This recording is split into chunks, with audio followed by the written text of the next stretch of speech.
has a passing yard yet. Really?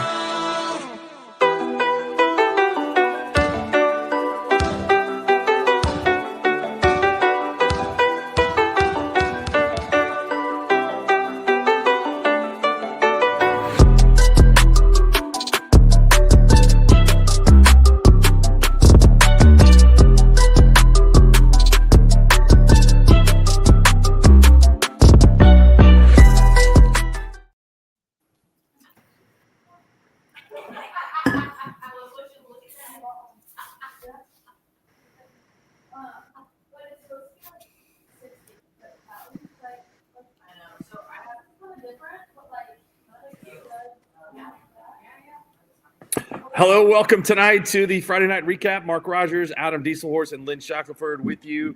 And it's just a cap right now because we're not recapping anything. We got a lot of games going on and a lot of pretty good games going on across the state. Lynn, sorry you're with us tonight, but we're glad you're here. Happy to be here. Let's just start off a little bit in what's going on so far tonight and some of the SKORDLE games that we've been watching. A really good one going on in Tonkawa. We thought this one would be a close game tonight between Minko and Tonkawa. The Bulldogs jumped out to a lead, but Tonkawa's really got their grand game going behind Lucas Keith in the second half and has taken the lead there by 6. Yeah, that's been a good one. I've been watching it and the Fairview game and then kind of flipping around on my iPad between anything else I can come across. But no, it looked like early on Minko had the game where they wanted it, and then late in the first half, and then pretty much all in the second half so far. It's been pretty much all Bucks so far.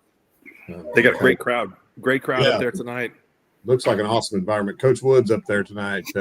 His dad's is a pseudo Tonkawa alumni. I think he went there until he was like a sophomore and then moved to Guthrie, but he's still got some Buck blood flowing through his veins. So they went up there tonight. He said the atmosphere is pretty cool. Yeah, cowbells I think are pretty loud. You can hear those coming through. Let's score again. This Fairview-Pecola game is also pretty interesting. Pecola led 19-0 at half. Fairview's trying to come back.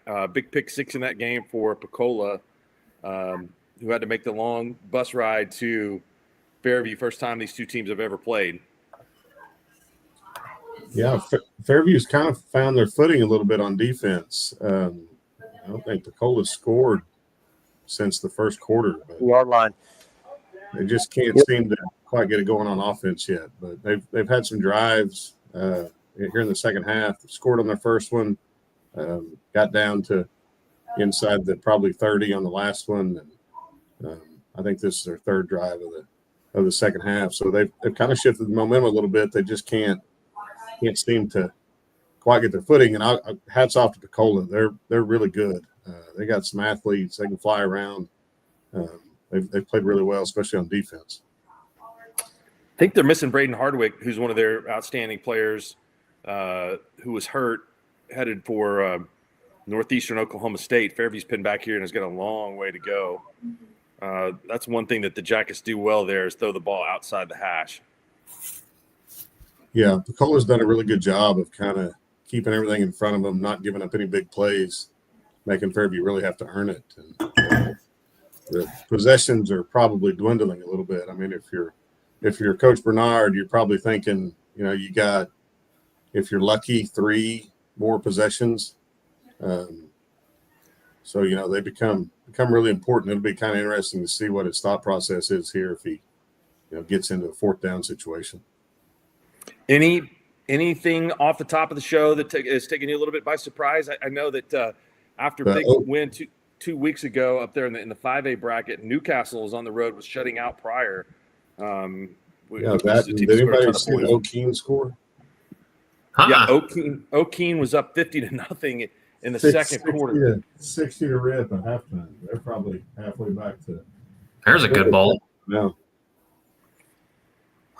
Now, there's been some good ones. The Pawhuska Wynnewood game is pretty good. Adair Holdenville is a war. Broken Arrow's kind of imposing their will on Mustang. I don't think Broken Arrow had a passing yard in the first half. And we're up 14-7 or 16-7, something like that. Their defense Yes. played really well. I think 17-7 right there now. So it looks like all of the Tulsa teams are going to be in pretty good shape to go ahead and advance. Shaq, I haven't been pretty interesting semifinals next week. I haven't been watching the Fairview game much. Has Fairview been able to get the Houck kid going, running the ball much? No, not really. I mean, Pecola's done a really good job. They've done a lot better job in the second half of moving the quarterback around, getting Nightingale on the edge and letting him kind of throw or run. Their opening drive of the first half was really good. They just got right down the board. But second drive was good too. They just kind of stalled out. They've always done a really good job on first down, putting Fairview behind the chains, getting them into third and longs, which are hard to convert. I don't care what level you play, but Fairview's had some momentum here in the second half. If they can put this drive together and go score, it'll get pretty interesting in Jackson country. It seems like Pecola also has been playing a lot of man-to-man defense on the outsides, which has allowed them to do a lot better job of stopping the run. Yeah, and they've got their quarterback, I think, is their safety too. He sits back there about 15 yards and kind of, roams sideline to sideline.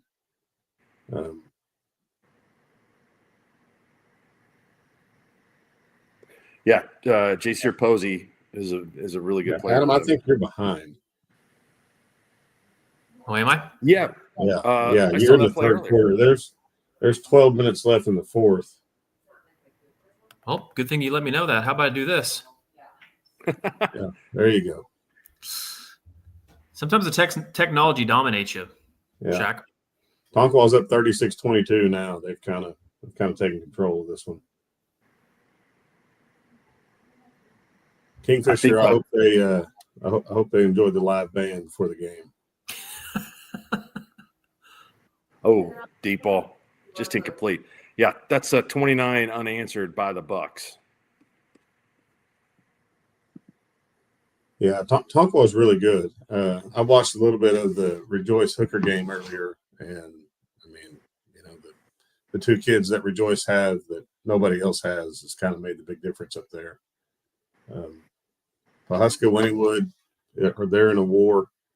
I think it's 22-20. Last time I checked, I tried to watch it earlier, but I kept going back and forth between just the radio broadcast and the live stream. They need SKORDLE. They do. They had a radio broadcast down there? Well, it's like the radio station does it, but when I clicked over, it was just the radio guys, and then I clicked away, and then the video came back on. But then when I went back to it, I couldn't figure it out. And I mean, there's also a better than average chance I was getting dominated by the technology. The one of the things I saw here, Mark, that's interesting, Fairland up on Mangum. Fairland's good. I saw Fairland this summer at the SKORDLE 7-on-7 deal at OSU, the Cowboy Clash. They've got some pretty good kids. Quarterback's really good. They got good skill kids. I mean, he thought they had a chance to be pretty good this year. Yeah, that'd be a big win in that class, which seems to me to be pretty wide open. We got some good games going on at 6A2. Mustang on top of Putnam City by 6, or excuse me, Muskogee on top of Putnam City by 6, 20-14. And Choctaw only up 8 at Sapulpa, 29-21. Yeah, Fairview's about to be in 4th and 10 again. I still think you're behind.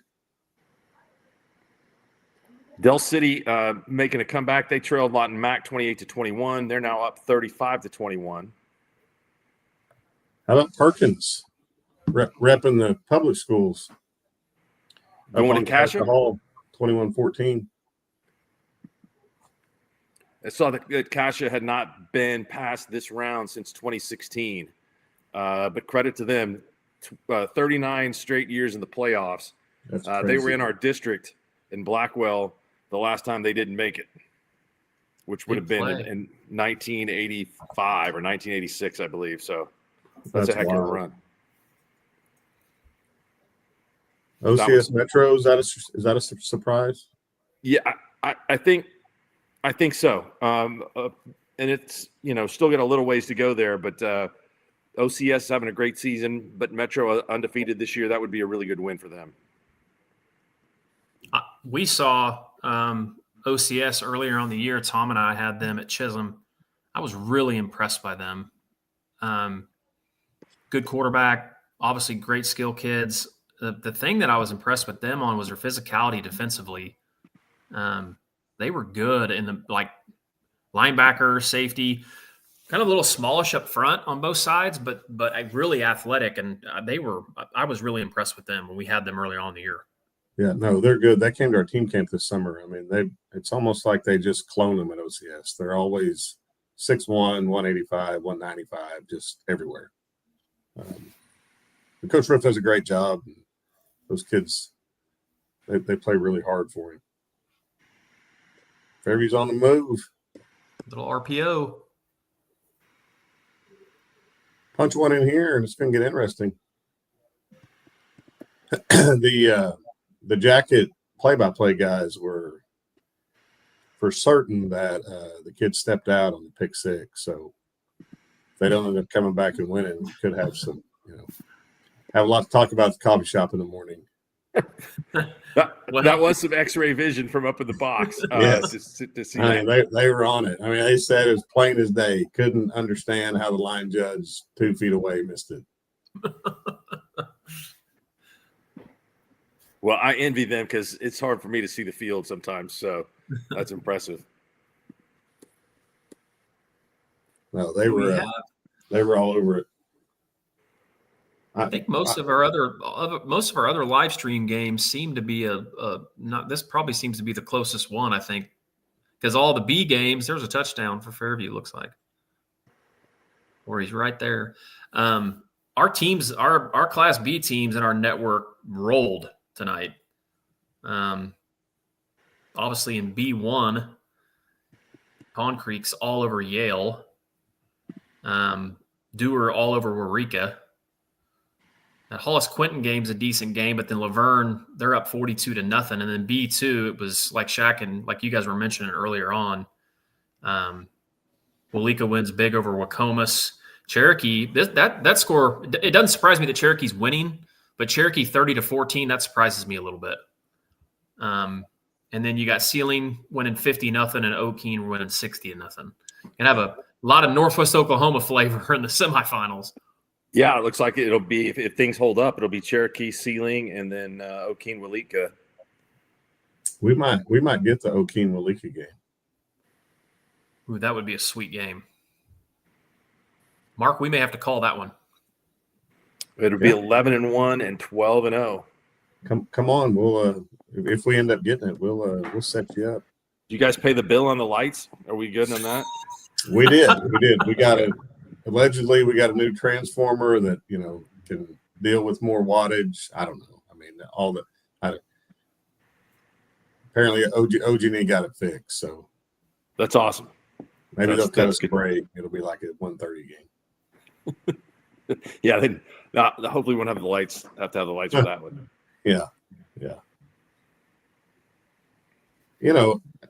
I don't know if you guys have ever mentioned this, talked about this, but the Talihina deal is pretty incredible. They were about to drop football 3 years ago. Seriously considering going 8-man. I mean, they didn't have any players. They played a JV schedule.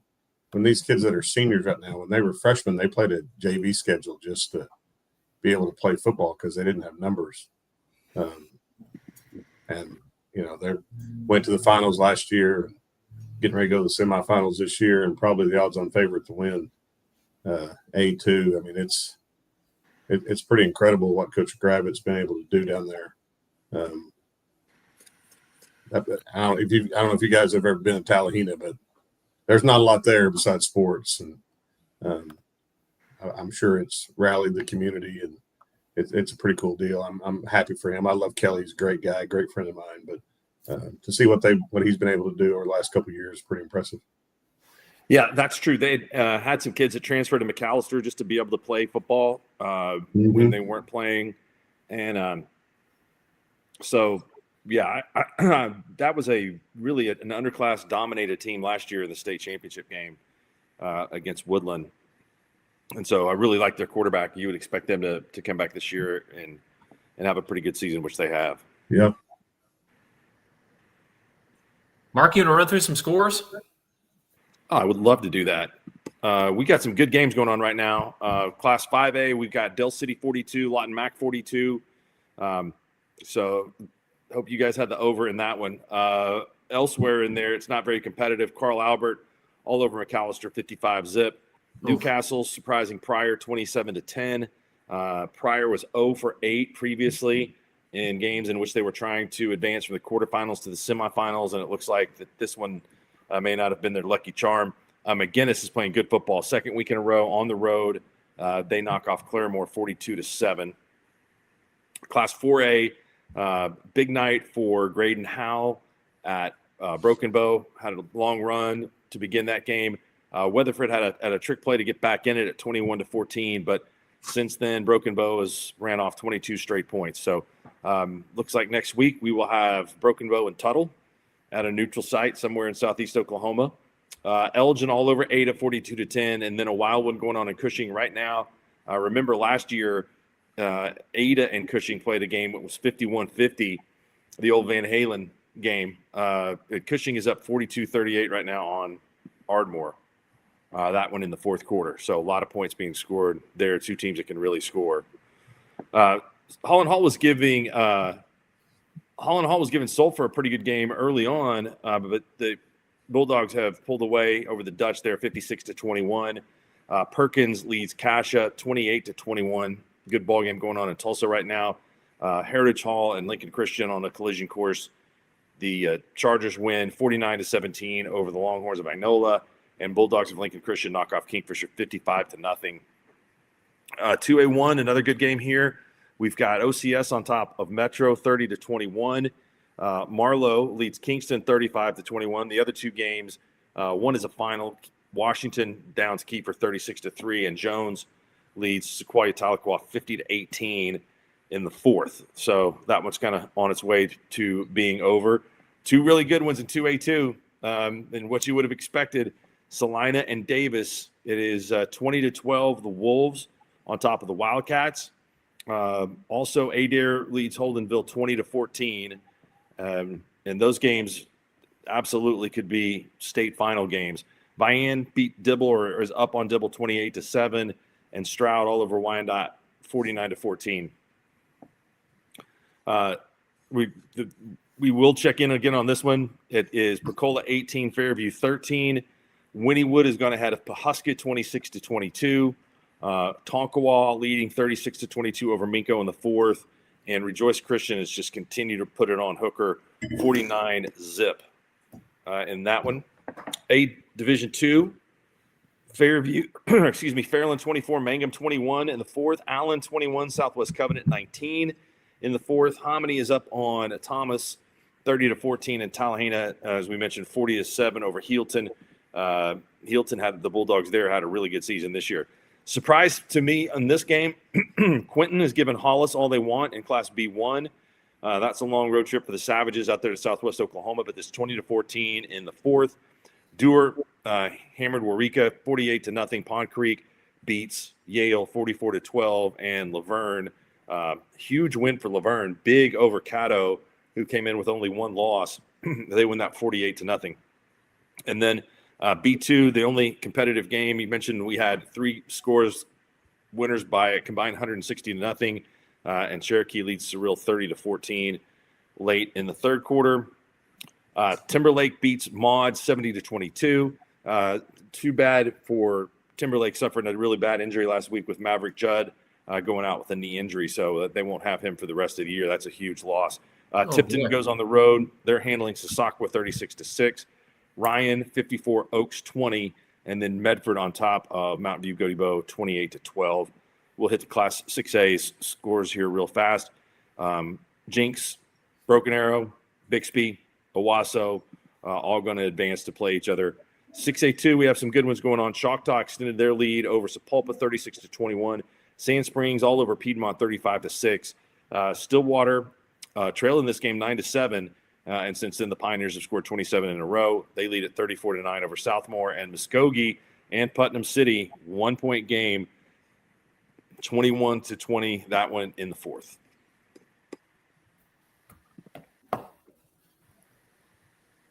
What was the longest drive? Fairland Mangum had to be close, right? Yeah, I had the numbers on that last week. Hooker or Joyce? Yeah, well, I mean, you got to take Hooker out of the equation. I mean, it's always going to be the longest. I did the math the other day. We could play any school that plays football in Oklahoma, and it would be closer than us and Hooker. Anybody that plays 11-man. Really? And we're in the middle of the state. It's crazy. I mean, it's out there, boys. We went out there this year. It's a long way to Hooker. We had a game of the week out there last year, the Fairview game. It's a cool atmosphere. It's a cool place to play. Great fan support. Yeah, no, it was fun until we got beat. Yeah, they've had a really, really good run out there. Keelan Robinson, the quarterback, Palacios, the tailback, and I think he might even have one more year coming up. He does. He's just a junior. Here's the wild thing about Hooker. So I was talking to Coach Kerr, their basketball coach, before we played him. And he said he didn't have one kid in the gym. Every boy that was an athlete at Hooker either played football or ran cross country. Which is, I love that. That's awesome. Oh, I do too. I do too. But it's, I mean they in did 2025, that's pretty unbelievable. They did beat Rejoice in basketball year previous, I think. So, but that team was pretty good. Yeah, the Robinson kid, I think he can hoop too. Picola is down inside the 10, threatening. Yeah, I think it was 4th and 1 is what I heard. Yeah, timeout. You want to go to that real quick? Let's do it. Let me see if I can figure this live stream out. Hold on 1 second, fellas.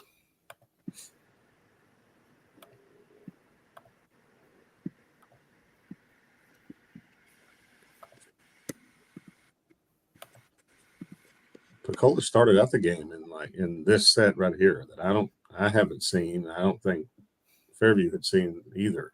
And Fairview had a hard time earlier kind of adjusting and lining up to it. Let's see if they kind of made some adjustments at halftime. Ooh, he got it. I don't know. I think he got it. Fairview doesn't think he did. The guys in the orange are celebrating. Oh, it is Fairview Fairview. ball. Wow. The ball game up there. 4:23 and 91 yards to go. I'll tell you, I was watching earlier this season when Fairview went, I don't know how many yards it was, with less than a minute left and kick a field goal to beat Kingston. Yeah, big win there earlier this year. I think Kingston got beat tonight, didn't they? Or getting beat? Yeah. I mean, that's their only loss this year is to Fairview.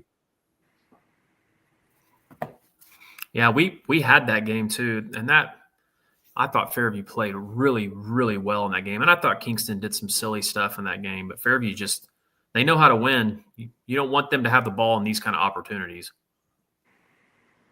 It's a pretty good play, setting up second and short. Yeah, they've got all three of their timeouts, and I think that they will do a pretty good job here managing the clock. Yeah, you don't want to give it back to them for sure. Yes. They don't need to be in that big of a hurry, obviously. I like that play call. Yeah, they've done it quite a bit tonight. You know, they haven't really showed it. They did it a lot last year with Jax. Jax, yeah.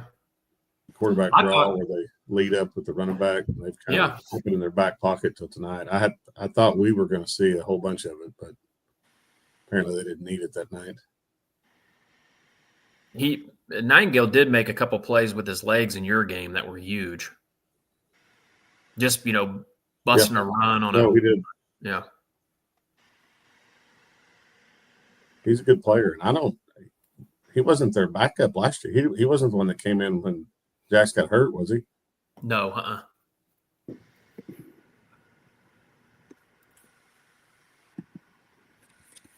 They'll be a problem in A next year. I mean, they're all juniors. Yeah, and they started some freshmen. Yeah. They played like 3 of them against us in the secondary. And you guys expect to be up in 2A? I think so. Our ADM's like 227.8. And the cutoff last time was 226. And I think it might even come down a little bit. Normally when we do it off October numbers, the numbers aren't as big for whatever reason. Mm-hmm. Why is the change this year for doing the way they've done it? Just to be more accurate on, who you're actually counting, because we do it 2 years at a time. If you use July numbers, I mean, you're counting 2 classes that'll never play in the, in the district games that you're, putting people in, if that makes sense. So like, in small schools, that could be a big deal. I mean, you have a junior class like we do right now. Our junior class has like 65 kids in it.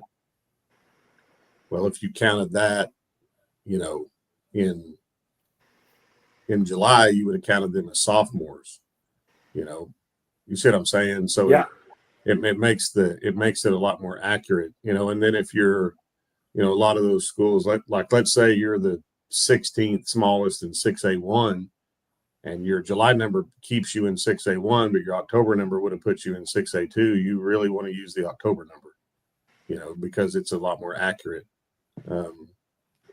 But just hold on to your hats, because I have a sinking suspicion that ADM numbers might not be the only thing used to classify in the near future.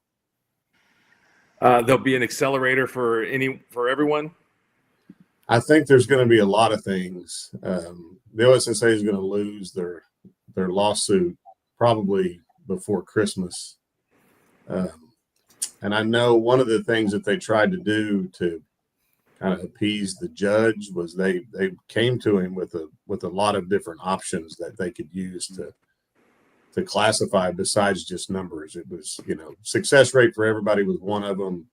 I think, there's some states out there that use, they'll use like free and reduced lunch counts. They'll use, participation in your school. Some even use like rosters, how many, what's the average roster of a class, things like that. I think there's a lot of things that we could do to try to balance it out a little bit. Just one of the most unfair things that we do is we stick Tulsa Rogers and Capitol Hill and U.S. Grant. I mean, we put these schools in classes where we're doing a disservice to kids. So I think there's a lot of things that we need to look at. I'm not saying these things are going to happen by February, but I think a comprehensive look at how we classify, besides just how many kids you have in school, would be a really important thing that we could do for kids in Oklahoma. I think that's the number one thing that needs to change. There has to be a way. I mean, for Oklahoma City public schools and Tulsa public schools to play competitive games. I mean, guys like Alex Levacy at U.S. Grant that played there and has coached there for a decade now. Just trying to keep everybody involved and doing all the things that they can to keep kids out. Man, that's just really tough stuff. No, and it's brutal, and it's just not fair to kids. I mean, and I don't care what he does, he's not going to be able to compete with Bixby. I mean, he's just not right now. Fairview so far on 4th down didn't get it. But if we could find a way to put them, and I know, like I talked to the AD from Tulsa on Wednesday. I think it was Tulsa Rogers. He said went to Claremore this year to play a 5A football game. Tulsa Rogers took 13 kids. I mean, what are we doing? I mean, that's right. That doesn't help Tulsa Rogers. That doesn't help Claremore. I mean, that doesn't help anybody. But if we could find a way to put those schools in, let's just say you put them in 2A. I'm just throwing out a class, but let's say you put them in 2A because they have, their average roster size over the last 5 years has been 25 kids, 30 kids, whatever. So you put them in a class where that's the average roster size. Well, okay, so they have some success, win 6 games, go to the playoffs, whatever. They do that for 2 years, and a whole bunch more kids want to play football. So now their roster is 45. All right, well, then move them up. If they have success there, move them up some more. And then, ideally in 15 years, they can compete in the class they're supposed to be in. But, we're doing a disservice to kids in Oklahoma by just saying, we're just going to put you in this class because that's what your ADM says you should be in. I think there's a lot better ways to look at it. But, we're going to have to get away from, how does this affect me at school A, and stop looking at that, start looking at, what's best for kids in Oklahoma and how do we do this to make sure everybody's got a chance to build a program and have fun and let kids play football. And that should be what we're concerned about. Not, well, this might bump somebody up or this might bump somebody down, and maybe somebody doesn't win a state championship now. I mean, we got to stop looking at it like that. Yeah, I'm 100% behind that.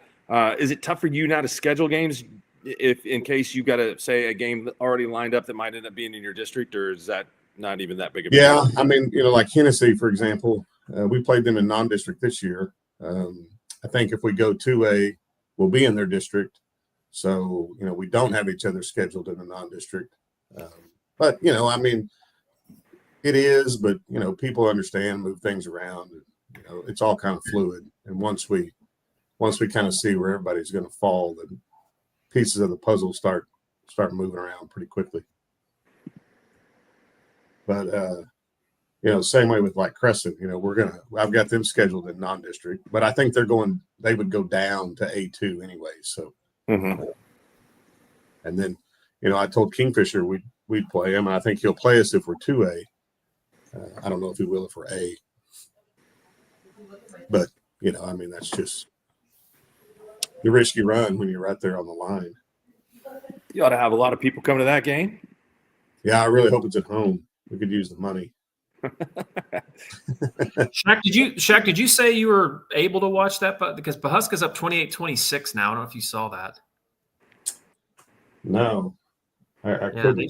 They just scored to go up 28-26. I know we got Coach Mendenhall. He's going to hop on and chat with us, the resident 8-man expert. So, Mark, do we want to bring him on for a minute? Yeah, let's do it. It looks like Putnam City has beaten Muskogee 21-20. Big win for PC there. Coach Mendenhall. Hey. What's up, Jay? How's it going? Good, man. How are you? Good. Nice hoodie, Shaq. Appreciate it. I mean, all the money I gave Pi-Fi and all they gave me was sweatshirt. That's what the shirt really needs to say. I think I got the short end of the stick.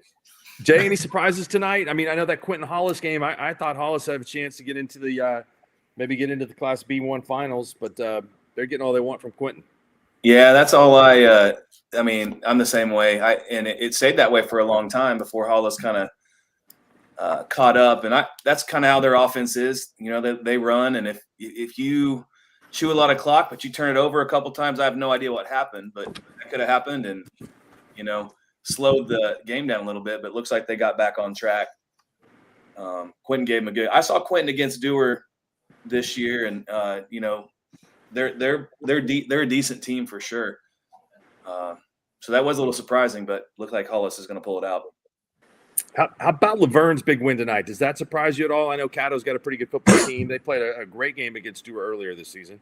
Yeah, yes and no. I've seen Caddo a couple times, and they had some teams that could move the ball on them pretty well.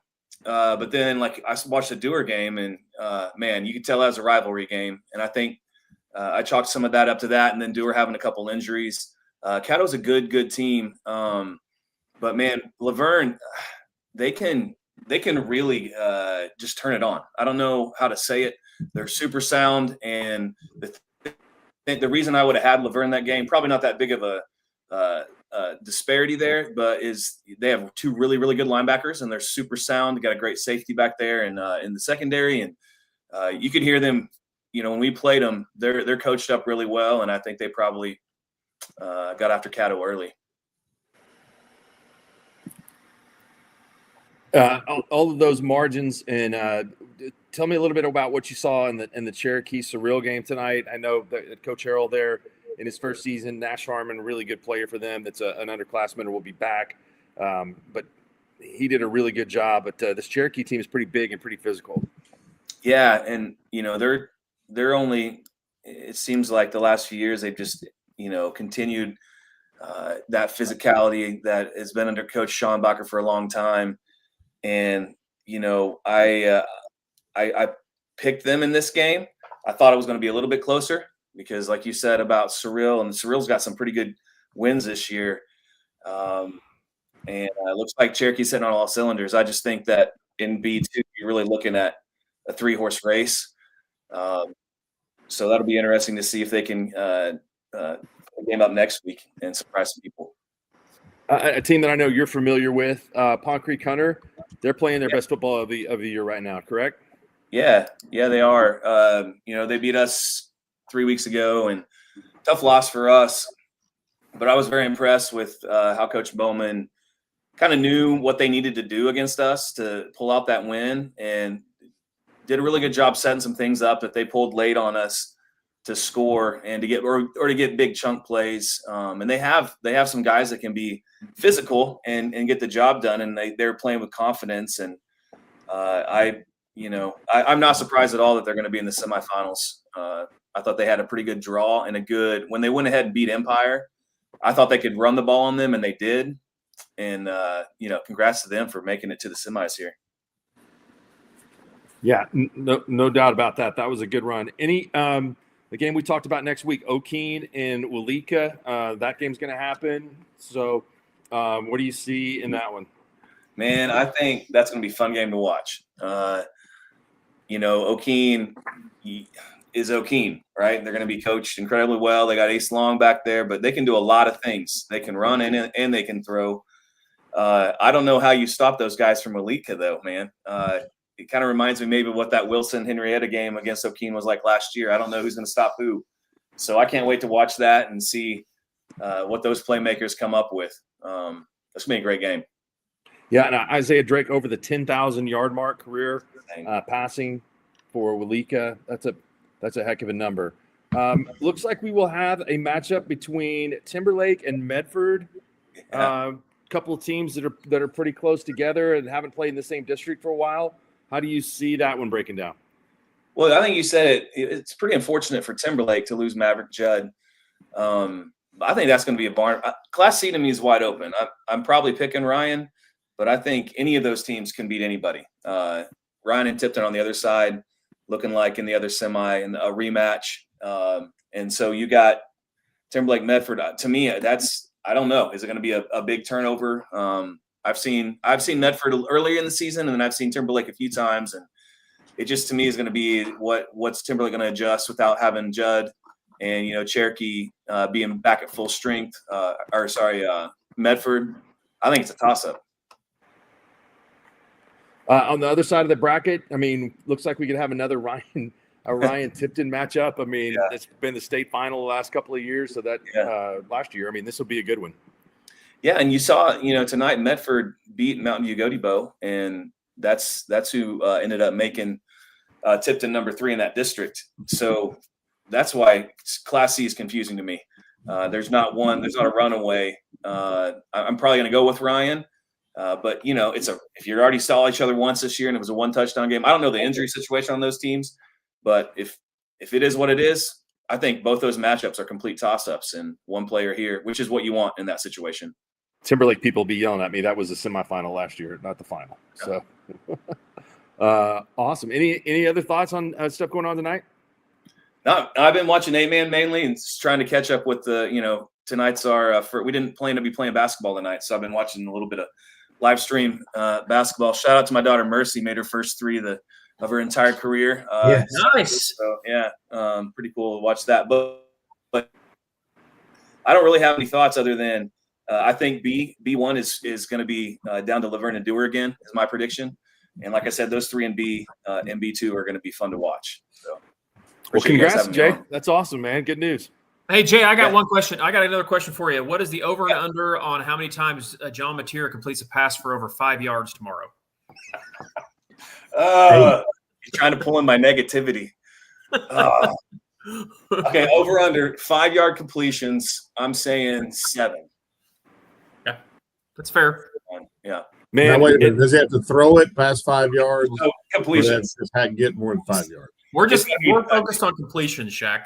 Okay. we mentioned on our show today that Cale said he didn't remember him throwing a post or a go route, completing one all season long. Then we had some comedians texting in about some different passes that may have been thrown this year in bad places, but that wasn't Mateer. One of those was not Mateer. But still. Mark, I read a crazy stat today about Mateer. He has 7 interceptions, and every one of them has been over the middle. That seems right. I mean, a lot of those shows have been behind. I also was told today that those interceptions are also happening in practice at a pretty rapid rate. So, oh man, thanks. Yeah, tomorrow could be a tough one. Mizzou is good on D too. It's not just the running back and trying to stop outside zone. They are good on defense. It might be 10-7. Take the under. Yeah. I don't know. Is that? Yeah, I don't know. That's not enough field goals in that prediction. That's true. It can only be 3. It can only be 2. It can actually only be 3 field goals in that game at 10-7. 12-10. I think I like Adams thinking a little bit more on that. Yeah. If OU doesn't have 3 field goals, they're not going to win. There's no chance. I agree with that. Well, hopefully it'll be a fun one. Thanks, Jay. We appreciate it, man. Good to talk to you. Guys. Have a good night. All right, we'll be visiting with some coaches and some different media members coming up here pretty quickly as we now start to have some finals pour in. Mark, we have Chris Evans. Chris was just to give you a heads up. He was at I believe he was at Holdenville, Adair, and he was also at Newcastle Pryor. And I believe he's on his way home from Pryor. So we can go to him whenever you're ready. Let's do it. Let's go. Yeah, I was debriefed on that earlier today by Lugnut, who went to the Broken Arrow, went to the BA Mustang game earlier today, and so that was a good choice to see a couple of good games. Chris, what's up, man? We can barely see you. I know. I feel like I'm in the Bohemian Rhapsody video in the background like this. So leaving Pryor Creek, Oklahoma right now. Yes, I think it's Pryor Crack. If you're from there you go. Well, hey, that game was one of the more surprising ones tonight. I mean, you got a district champ that's undefeated, that's had a lot of success on offense, and Newcastle goes up there and tell us what kind of defense they play tonight to keep them under wraps. Well, the big story in this one, guys, is Braden Ward went down with an ankle injury and got it taped up, went back in, couldn't finish it out. So they were without their 2,000-yard passing quarterback, had to bring in a wide receiver to play quarterback. And Newcastle, with Bradbury running behind those large humans, was a difference. But that story of that one, Braden Ward could not go the entire night, and Newcastle jumped up early. Pryor showed a little bit of some character in the second half, but just really not too much going for them offensively with Ward out. He's everything they go through. So tough night for the Pryor Tigers. Got to go through their facilities, brand new facility, and the parking lot. There were people parking on grass. It was quite the atmosphere in Pryor, as they will not go to the semifinals again. I think they're 0-9 in quarterfinal games. So tough luck for Pryor to lose their best quarterback, best player on the team. Big Mac, their big lineman as well, also went down with an injury. He was able to go back, but Newcastle with the running game they have and those huge offensive and defensive linemen, they're a good ball club. What happened in the Adair and Holdenville game? So that was interesting. So Holdenville, the flex bone, they have the ball. They get the ball to begin the ball game. They go 9 minutes and 38 seconds in the first quarter, get to the 3-yard line, have a penalty, back to the 8-yard line, don't score. McCord, great quarterback for Adair, goes 92 yards for their first score. And then Holdenville turns it over, and Adair goes up and eventually wins it 20-14. It's a great atmosphere. My first time ever to go to Adair in Pryor, and great people in both cities and great turnouts. It's great in those small schools with the lawn chairs everywhere. And man, they were stacked inside there. And Holdenville tried to make it a home game. They brought all the flags and all the artwork, but it was a good ball game. But McCord a little too much for them.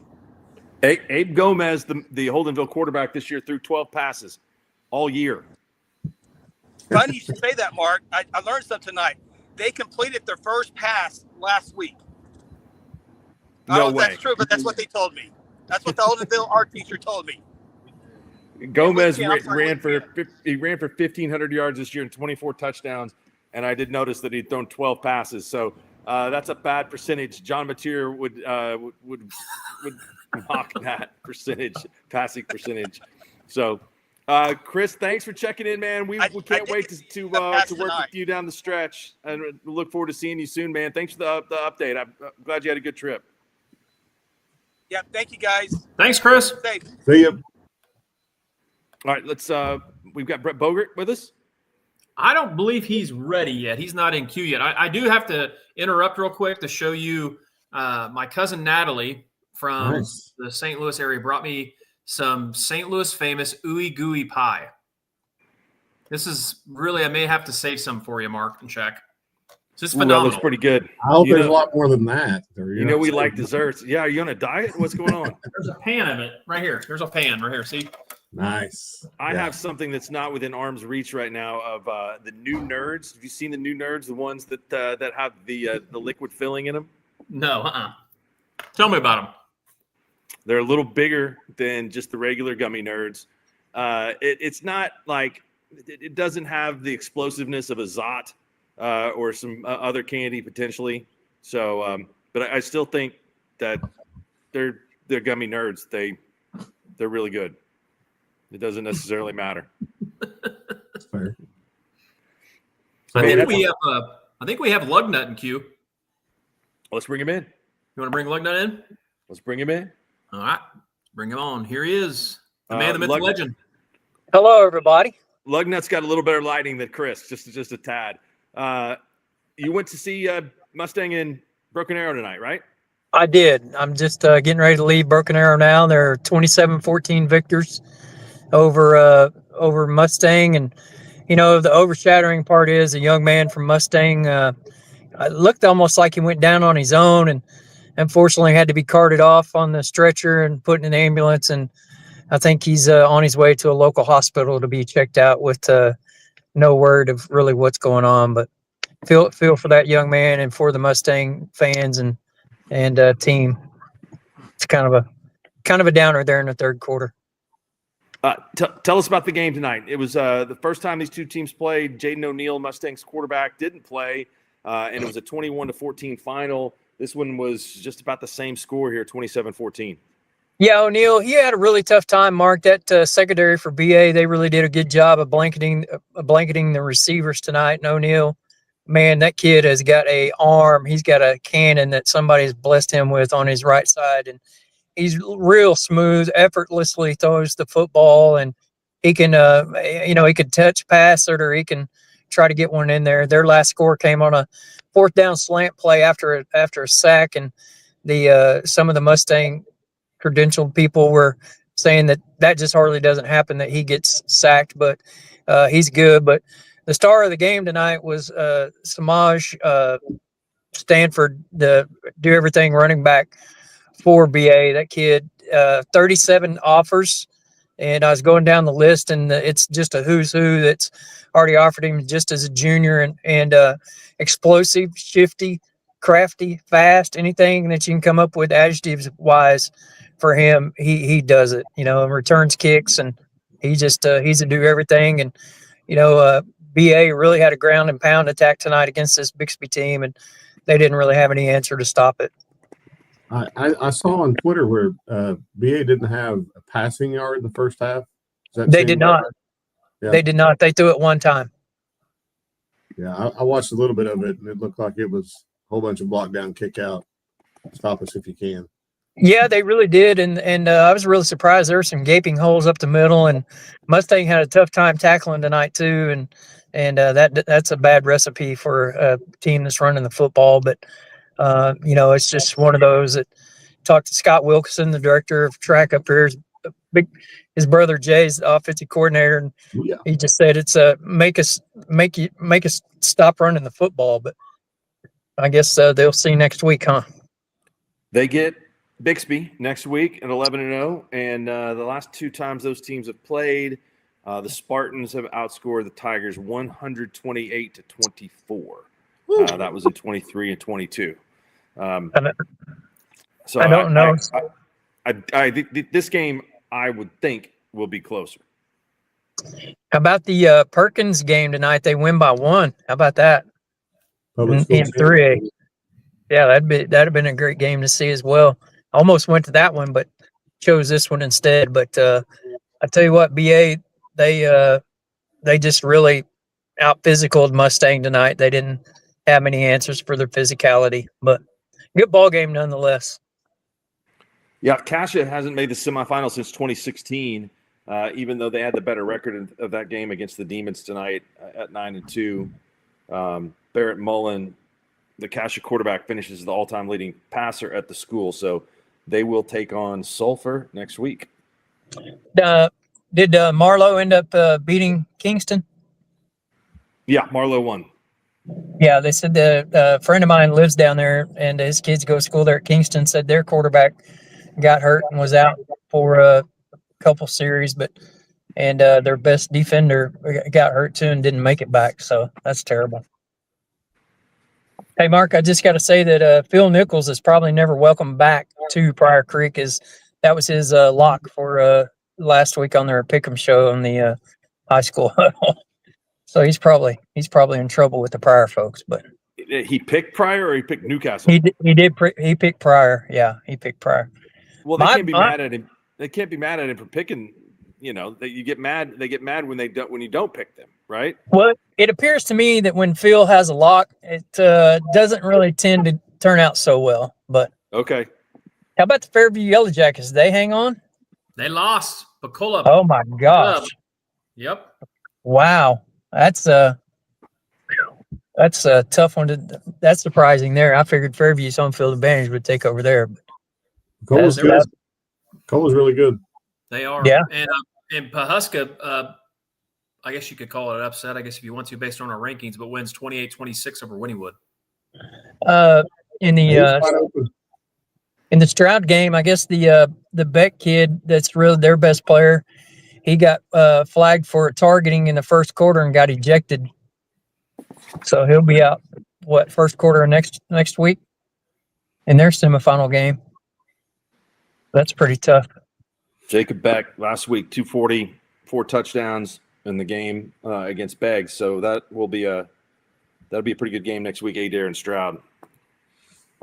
Any idea where that neutral site may be? It'll be a West Side game, right? Since it's a West Side season number, right? No, they have to play that one at Tulsa. Yeah, Stroud's considered an East Side too, I guess, right? They'll find somebody that's willing to do it. It doesn't have to be East or West. It is. That's only 6. I thought it was all classes. No, They're going to go whoever says we'll do it, because there's not a lot of people that will the day after Thanksgiving. I saw a list last year of teams that said they wouldn't do it in stadiums, and it was quite extensive. And it said Union and Claremore have already turned down the OSSA to host. So it'll be interesting to see what Mr. Gower has up his sleeve for that, for sure. So. Lugnut, thanks, man. Have a safe trip back. See you guys. Appreciate it. Lugnut. All right, let's go down to Class 2A tonight. Big win for Washington over Kiefer, 36-3. Brad Beller joins us. Brad, congratulations on the win. Thank you. I appreciate it.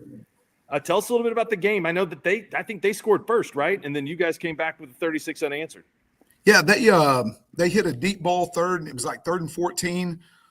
They hit a 40-some yard shot over the top. We held them out. They kicked the field goal, and then we drove the ball really well on our ensuing drive. And I think we scored on the next 3 possessions in the first half. Didn't score on the possession right before the half, but I think we went in 20-3 at the half, and then played really, really well in the second half. 70 wins in the past 5 seasons. You guys are now 70-2 over the past 5 years.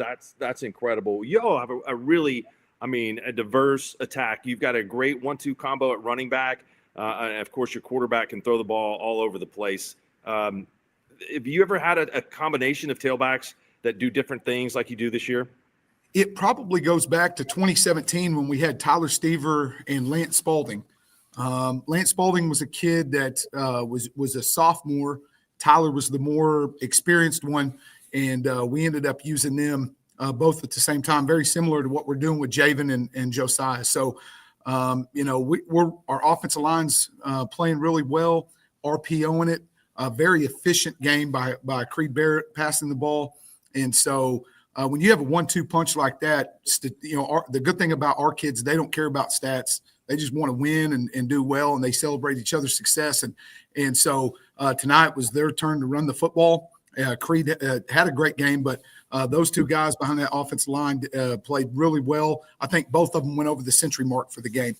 Wow, that's awesome. Where's Case Alexander lining up most on defense? He is inside now. We moved him inside, getting ready for the Marlowe game, just because everyone was trying to get him into coverage and try to run away from him. And so we put him in the middle, and we haven't looked back. He had a great game, both sides of the ball, and he's just a dominant force. I mean, people try to run away from him, and it's probably better to run at him just because now you can get hats to him. But if you run away from him, it's hard for offensive linemen to get to a guy that's 6'3" that can run the quarter in 53 seconds. So he gets there in a hurry and with a bad attitude. We were there for the Marlowe game. I thought he came up and made a play in the hole that changed that entire game. They were having some success on you guys, and he hit their tailback, and one of the better hits I've seen all season long. And from there, you guys took over. Yeah, Hudson Morgan's a great running back too. I mean, I think he just signed this last week to go play baseball at OSU, and so he's a Division I athlete in his own right. And so for Case to make that play in the hole and stop a guy that's that big, strong, and powerful, it did change the momentum. I think it led our team to believe, hey, we can win this game and we can play with them. Shaq, you ever been to Libby's? No, I never have. What is wrong with you, man? I don't venture down, that direction all that often. I need to. I think you guys play down here in basketball this year. We do. I'll come down. If you're buying, I'm coming. Yes, sir. Yes, sir. Shaq would walk into Libby's and he wouldn't leave. It would be he would like it that much. There'll be plenty of other admin at the game. Hey, Brad, you did my old college roommate wrong tonight, but congratulations on the semifinals. Hey, so practice on Thanksgiving is a big deal in Oklahoma, right? So what's the tradition in Washington? What do you guys do? We're still going to go. I know we have the bye week, but we're still going to go on Thanksgiving morning. I think our parents and players would be upset if we didn't. So we're going to come in. It might be a little shorter of a practice, but we're going to have breakfast with the family after the practice like we always do. I think we have biscuits and gravy. And as soon as we get done, we come into the field house, and parents and uncles usually show up and make their coffee early, watch our practice, and then we eat together. That's great. That's good stuff, man. Yeah, and you guys, next week it looks like it's going to be. Did OCS hold on and beat Metro? They were up the last time I saw. Yeah, I think they did. Yeah, 30-27. 30-27. Have you guys played them in a while, Brad? I don't remember. It's been a while. We played them in 22 in the second round. Okay. And then before that, it had been a long time since I think Washington had played them. Good stuff. Well, congratulations again on another win. You guys now 11-1 on the season and going for the 4-peat. That's awesome. I hope we get a chance. All right. Thanks, Brad. Congrats, Coach. Thank you, guys. Thank you. See ya. Man, for a 2A team, that's the way they can run and throw the ball. Is pretty difficult to beat. We to give you guys a heads up, we have a slew of guests coming. So just to maybe let the people out there know, we have Coach Bogert from Heritage Hall that will be joining us. We have Coach Harmon from Tonkawa, and I believe he's got some of his players with him. He's in the locker room again, so we're going to have him join. Then we also have Clint Ream and Matt Guffey. They call the Cherokee games. Okay. And so they're going to join us at some point in time too as well. And we are waiting on answers back from Matt Hennessy and Lauren Montgomery. So, and then about maybe hopping on. But I think we have Trenton Harmon ready if you want to go to him. Let's do it. Awesome. Here we go. What's up, guys? What's up, Trent? How you doing, man? Hey, I've got middle linebacker Case Totfest and running back Lucas Keith with me.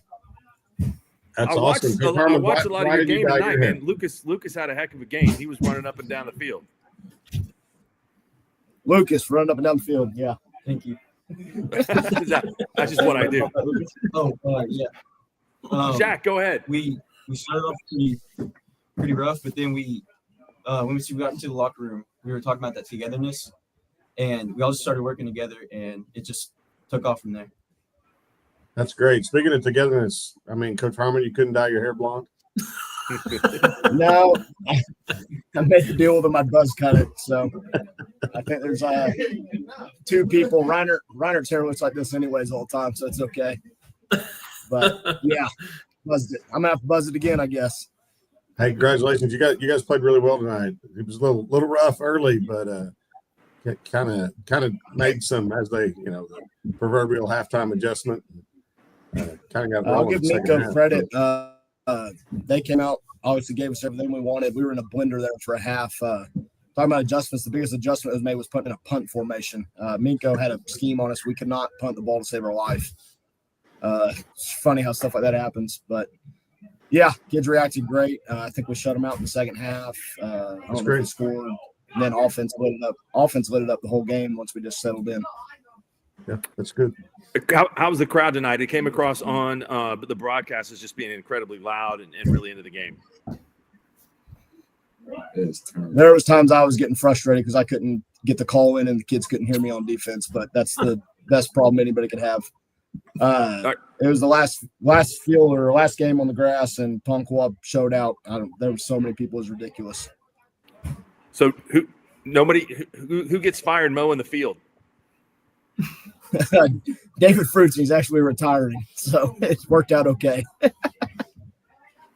Now you just got to shred some tires on it, and everything will be good. So you guys get Pensacola. Have you had a chance to watch them at all? Not much. We've tried to stay focused on the guys that we had in front of us. I've seen a little bit of film. Case, I think, has bad memories from last year, but he's looking forward to a chance for a rematch with him. Last year we got blown out first round by him, so we're familiar with him. Awesome. Well, congratulations, guys. Big win. What are you going to do to celebrate? What are you going to do, Case?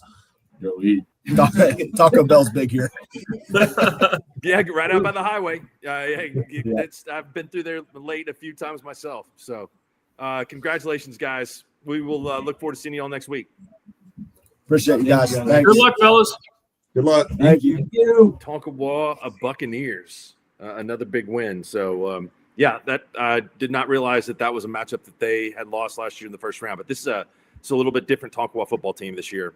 It's not even close to the same one. They're really good. They're as good defensively as anybody in Hayes been for a long time. They really fly around. They're physical. Do a good job. Yeah, they improved to 10-1 on the season. So we had them earlier in the year, Mark. Tom and I did, and I was so like what Marcus or what Coach Shaq is saying. I was really impressed with them on defense. Coach Harmon does such a great job coaching them up. They're very aggressive. They've got a ton of guys that look very similar. 6 foot, 175, 180 pounds, can all run, will all hit you, like what Shaq was saying on the Pick'em show. And then they got versatile linemen up front. Their linemen got some big kids, got some athletic kids. And, offensively, they do a lot of great stuff too as well. So they're really impressive. We've got Coach Bogert in queue, and we actually are going to have Rejoice Christian, Jared Compton, and Camion Compton-Nero are going to join us too right after Coach Bogert. So you want to go to Coach Bogert first? Let's do it. All right. Brett, what's up? What's up, guys? How we doing? Doing good. Ninth straight year you guys win in the second round to go to the semifinals. Congratulations on that. And 20 in a row of getting to this round. So this Inola team had not been in the playoffs before, so I know that they were pretty excited about coming to play you guys. How did you feel you performed tonight?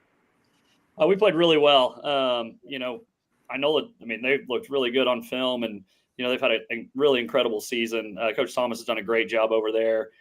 So they got our attention. They have a freshman running back is the fastest guy on the field tonight, and he made us look silly early in the game when he had a long run and they tied us up at 7. But we really responded after that and kind of blew it open after that. And our senior leadership was excellent tonight, and our guys were just relentless. After that little bit of adversity, 7-7 tie, I was really impressed with the way we played, and was able to finish it out the right way and move on to practicing on Thanksgiving and onto the semifinals. That's awesome. So I asked Coach Beller this, because Thanksgiving practice in Oklahoma is a big deal, right? That's one of the things you talked about. Win the district, practice on Thanksgiving, win a state championship, right? That's kind of the order. So what's the tradition at Heritage Hall? What do you guys do?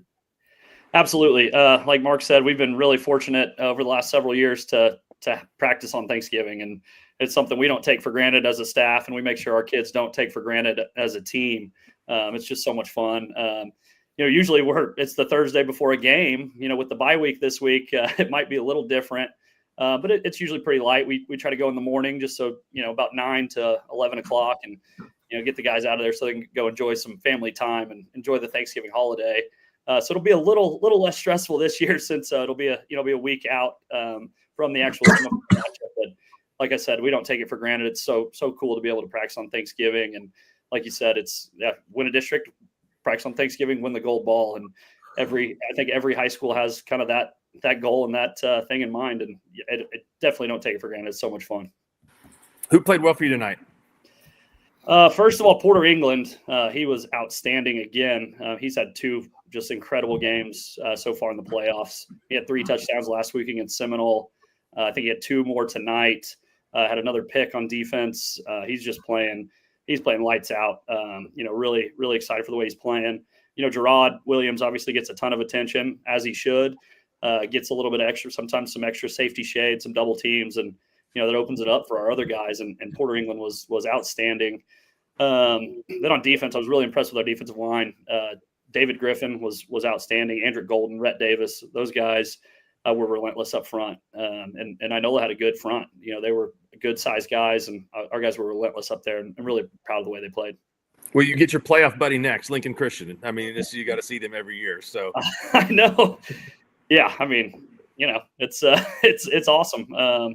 Obviously they handled us pretty good in week 1. I think we're a lot different team nowadays than we were way back when, but we definitely have had it circled again, and we expected to get here, and here it is. And it's going to be a little awkward with this whole extra week, but with everything they do, Coach Comfort on defense, Coach Ricky on offense, they're so multiple, and they have about 800 formations. This extra week will be nice to prepare for that, and at least know how to line up to some of the plays. I swear they just get free touchdowns based on alignment sometimes, because they run out some formation you've never seen.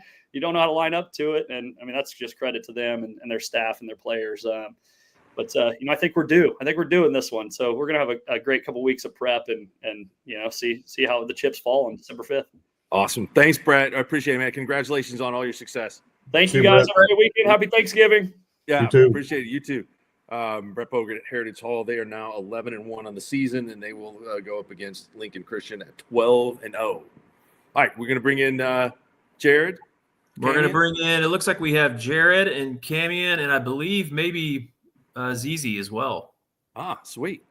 So let's see. My gosh, had some technical difficulties here. You're pitching a perfect game so far. I was, and I failed. I got nervous because Jared was coming on. Jared, what's up, man? What's up, guys? Not as good as it is to see you at Bob's Chop House when you're picking up the bill. That's much better. Next week. Okay, I'm in. I'm there. You guys got off to a great start tonight and rolled. So that combination there behind you is a pretty lethal one. They're kind of good. They are kind of good. No, it was fun. All I do is just ring my bell and toot my little horn up there and watch these boys go to work. Are you guys coming to Norman tomorrow? I'm gonna be there. I'll be there this weekend. Okay. All right. What are you expecting in that game? I'm expecting. I know their defense is gonna step up, but I think their offense is gonna step up in a big game this weekend because their defense has been performing. So I want to see their offense really explode for sure. You might need to get a suit I mean, to get out there would probably help a little bit. Tell us a little bit about the game tonight. You guys prepared, obviously, for a rematch against a team that you saw in the state finals, and you guys handled them last year in that scenario, but even more so tonight.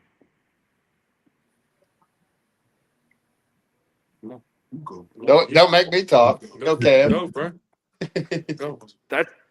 That's what they call in the business a bad question, because it really wasn't a question. I was just hoping you guys might react to that. So, Cammy, what's the difference?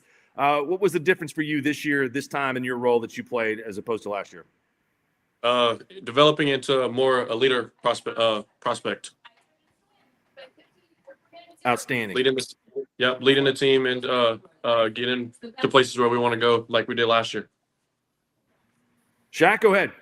Well, I flipped over tonight to watch some of it, and I think it was 7-7. You guys got to stop, like inside the 4 maybe. And second play, you went 96 to the house, and it was kind of over after that. But I say this all the time, and I'll tell you to your face. I mean, freaks matter in football, and you two guys are freaks for sure. So soak it in, boys, for the next couple of weeks. And if I can give you any advice, it's take some time before these next 2 games when you're out there before the game starts, and just kind of let it soak in for a minute, because that's what high school football is supposed to be about. So make some memories and enjoy yourself, and good luck the rest of the year. You guys are going to have Pawhuska coming up, and last time y'all played them was in 2023, and they won 30-15. ZZ, do you remember anything from that game? Not much. I mean, I know they had a really good quarterback back then. I say their quarterback talent isn't as good now, but they're still really a tough team. I think they passed a lot more my freshman year than they do now, for sure. They do like to throw it all over the place, that's for sure. So, hey, you guys are coming down early tomorrow. We really appreciate you stopping by and spending some time with us tonight. So have a safe trip to Norman tomorrow. Maybe we'll run into you guys. Sure. Thanks, fellas. Good luck. Thank you. See you guys. Thanks, Jared. He's out. Okay, I believe we have Matt Hennessy with us. Is that correct? That's a perfect segue. I mean, look at this production by me. We got a little scouting report. Is Matt on the bus? Matt? No, I'm sitting out here behind this, behind our little locker room we had here. I mean, you guys left at like 9 o'clock this morning. It's gonna be like a 24-hour trip before you get back. Hey, this ride will be a lot better now than it would have been. 100%. Yeah, it's always better when you win. Yeah. Matt, we were trying to watch the game tonight on the stream, and it was kind of going in and out. I mean, it looked like it was a really good one. Tell us about what happened. It was. I mean, they've got a great football team. They're coached well. They got 60 players. We got 30. And, bottom line, I was just proud of our kids. Kept battling. We caught a couple breaks right there at the end. And it literally, like you said, it went back and forth the whole game. And right there at the end, we did it. And Van Wildcat said, "Give me the damn ball." And we did. And we ran the clock out. We actually could have scored twice. We were in our no moss where we don't score on offense. We took a knee twice on the same drive, but we were able to run the whole last 4.5 minutes out to pull off the victory. Shaq, we never had that offense at Blackwell, the one where we were always trying to score. Yeah, so, we were too. I don't know. We're not big on taking knees. Matt, this class has been really good this year. I mean, is this one of the better groups that you've seen in Class A Division I? Yeah, I mean, Division I's tough. I mean, Shaq and I have talked about it. I'm not sure I wouldn't rather be in 2A2 this year. I hated 2A2 when I was up there for those 2 years, but man, this year Division A1 is just so tough. I don't even know. I didn't even look to see who won the other games. I know Rejoice did, but I know we'll go there or we'll play them next. But did Tonkawa end up winning or? Yeah, Tonkawa won, Pecola won. Okay, well that's kind of how I thought it'd go. So, basically it's our district against their district now, 1 and 2 in both districts. So, and we thought our district. I mean, Pawnee's so tough. It's just I don't know. We thought we had a pretty good hard schedule coming in. Biggest thing for us right now is just, and I think anytime, especially small schools. I mean, I've been big schools too, but even then it was important. The guy that can stay healthy and catch a couple breaks, that's who's going to win it. And we lost against Tonkawa, very first series, we lost our best outside linebacker / tight end and threw us into a quandary and got beat by a good football team. I don't know, they might have beat us anyway, and then we had to move a safety to outside backer and then end up moving a corner to safety. And so that kid got hurt. So we were literally down. I mean, we were like, we don't know who we put in if somebody gets hurt. And in the second quarter, our really good outside linebacker got hurt. And we weren't real sure. We tried putting a backup inside linebacker, move Van Wildcat out. That was a damn bad decision. And they drove right down the field on us right the middle. And so we said, we can't do that. So we've got a freshman, Levi Hendren. We said, hey, you know what? And Hendren name's a big name here in Pawhuska. He's just a typical Hendren, tough kid. And said, get in there and just hopefully line up right at least. And hopefully they don't realize you're there. And everybody else stepped up, man. Jaden Henley had a huge game on defense. Van stepped up on offense, running the ball. And Jensen Snodgrass was big again. You know, we were able to you guys know what we do. I mean, we jumped in a bunch of swinging gate and different stuff in the middle of the field, and they're not quite as quick as Shaq. Shaq used to call timeout every time I'd do that, and they did call timeout once, and we said, well, we at least got them burn a timeout, but then we got them on it a couple times, and it was never scoring. We never scored on it, but it was enough for a first down. But it was a heck of a football game, and I'm just super proud of these kids and these coaches, and they had a great crowd that drove all the way 4 hours down here, you know. So, and I got to give it to Winnie. If you've never played in Wynnewood, this is my first time. Holy moly, that stands is rocking, and there has to be everybody from Wynnewood had to be at the game, and but it was a great environment to play football, and that's why you do it. You love it when you're playing in November, and now we get 2 more weeks, I guess, because we got this bye week on Thanksgiving. But best of all, we get to practice on Thanksgiving Day.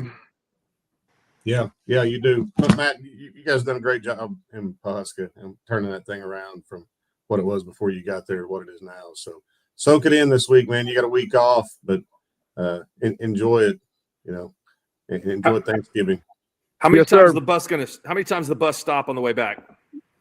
I don't know. I'm riding my wife, so I don't know whatever they want to do, they can do. But it's got a bathroom on it, and as hard as these kids play, I bet you don't hear. I bet you they might be loud for about the first 15 minutes, and I bet they're all asleep because they played their tails off tonight. Probably Hey. so. Hey, Matt, if you guys need a good video streaming platform, I know one. Just let me know. So it must be ours has been really good all year, and must be I'm the just internet kidding, here I'm because joking. I hear you though. Hey, believe me, I've tried selling it before. It's just powers about you're gonna have to go higher than me. Hey, those radio guys are fantastic. I just want them to use our video platform. That's all I care about. I got you. Well, you need to call that radio guy over there and tell him to spend some dang money. Next time you see Adam, you can put him in a headlock, Matt. Thanks. No problem. He knows I'm kidding. Thanks, Hennessy. Hey, thank you guys. See you Appreciate guys. everything you guys do. Thanks. You bet. Thanks, man. Oh, he didn't have to ride the bus. That's right. He doesn't ever ride the bus. That's why I was wondering if he was going to be in the car or not. I don't ride the bus either. Mark, just to give you a little bit of in queue, we have the Todd Miller, and he was calling the City original game. We can bring him on, and then after that, we're going to have the crew from Cherokee that called the Cherokee game, the SKORDLE crew. That's going to be Clint Ream and Coach Guffey. So do you want to bring in Mr. Miller? Let's do it. Let's bring in the pride of Kaylin Circle from Blackwell, Oklahoma. He went deep 4 times in a wiffle ball game once, and then his athletic career spiraled downward, but his broadcasting career has spiraled upward. What's up, Todd? I'm doing well, Mark. How are you guys? By the way, we were all stars on the sand lot and on the driveway, weren't we? That's right. Got that goal lowered down to about 7.5 feet. That's exactly right. That's exactly right. What a game tonight. PC's been involved in some barn burners this year. Yeah, they have. And I think, honestly, Mark, at times I feel like that the Pirates have gone a little bit under the radar because I think so many teams in 6A2 have talked about Sand Springs on the east side of the state. I think they've talked a lot about Choctaw and Stillwater, and rightfully so. Those programs have been there before and done it. And tonight was a huge win for Putnam City. In fact, the final score was the only time tonight that the Pirates led in the football game. It was, it didn't get off to a good start. They trailed 14-0 after 2 Muskogee touchdown drives. It was 14-14 at half. Muskogee came back, headed to the long drive, took a 20-14 lead, and you can almost always bank on it. On a missed extra point in the second half, it's going to cost somebody. And you saw it with the Choctaw Putnam City game earlier this year, and it happened tonight to Muskogee, as that turned out to be the difference. Turnbull have a really good game again tonight. I mean, Sloan, those guys have a really good two-man game in RPO. Roderick Sloan had the best game, in my opinion, that he's had all year long, and he's now had 4 100-yard rushing games. He was over 130 yards rushing tonight, but it was through the air that he had his biggest play. It was 4th and 12 on what turned out to be the game-winning drive for the Pirates, and Turnbull makes a perfect pass. Sloan makes a perfect catch on perfect coverage to put the ball inside the 10-yard line, and they went on to score to take the lead. But, yeah, he was exceptional tonight. CJ was really, really good. I think at the start of the year there were questions whether or not he could make the transition from 2A to 6A. He answered that very, very early in the season, and tonight he played like a guy that's played in a lot of big football games. PC also is really good on the defensive front. Were those guys able to control the Muskogee rushing attack for most of the night? It looks like it by the score. They did a pretty good job. They didn't on the first 2 possessions. I mean, it was bang, bang, 14-0 Ruffers. And I'm thinking, man, Pirates can't slow these guys down. And then all of a sudden in the second quarter, it was a total reversal. Putnam City kind of won the battle with the line of scrimmage. Their offense got into a rhythm. They were able to get to the 14-14 tie at halftime. But, yeah, at times when they had to, they really made some big stops. Trip Alexander is just unbelievable up front, along with a lot of those other guys. So, yeah, they did have a good night against a team that's really, really good. Now, is that some team issue gear that you've got there? Because I don't usually see you in orange, Todd. I never saw you in orange growing up, that's for sure. Well, let me tell you this. When I took the Putnam City job, I asked for a polo. I said, can I have a polo? I don't have a lot of orange stuff in my attire. This is actually an Oklahoma City Thunder shirt with a vest on top. Because you're right, I don't have much orange attire. They've tried to give me 2 different things this year, and I've both times told them I'm fat, I'm not skinny, I can't wear an XL, I need a 2X. So they brought a hoodie tonight, said, sorry, I guess this is my parting gift, but I can't wear it. So to answer your question, I do own this orange shirt. It is not team gear. It's a Thunder shirt that I wear daily, or not daily, but quite a bit with pride. Now, Shaq, Adam, have either of you guys been in the sports museum? I haven't. I need to go check it out. It's good to see you there, though. I mean, you could have been worse. Could have been like the Stillwater game. You can still be there, wait until 1 o'clock in the morning to try to get it finished. My gosh! And that game, that they should have ended that thing an hour and a half earlier than they did. But I get it that it was a big football game. It ultimately turned out to be for the district championship. But calling the game at 1:06, man, I have not been out at 1:06 in the morning since Mark and I went to Spuds. No, I mean, it's nothing good happens after midnight, Todd. No, it doesn't. Everybody knows that, right? It doesn't. Yeah, I tell my daughter that all the time. She never listens.